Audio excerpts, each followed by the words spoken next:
kuna mtu mmoja shenzi type anaitwa Rigathi Gachagua. Unaingilia Duale, Minister of Health, unasema ni mwizi, ameiba ngamia, ameiba madawa. Wewe ni Jesus Christ, wewe ni bishop, wewe ni Jesus Christ.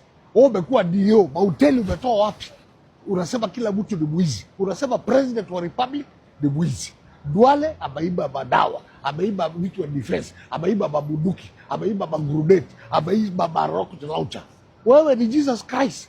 Hakuna kitu yoyote inaweza fanywa na waziri wowote wa serikali useme ni mzuri. Wewe kichwa yako si mzuri, wewe Gachagua. Na mimi nakwambia wewe Gachagua, utaingia kwa moto peke yako, utaingiza watu wa Kenya kwa moto. Wewe ingia kwa shimo vile uliingia kwa shimo. Na wewe ni shenzi kabisa, kwa sababu unaongea mambo ya upuzi kila mahali. Huyu ni mwizi. Wewe sasa ni bishop, wewe ni archbishop wa Pentecostal International ya dunia mzima. Wewe ni msalamu umekosa. Wewe bure kabisa, kwenda huko una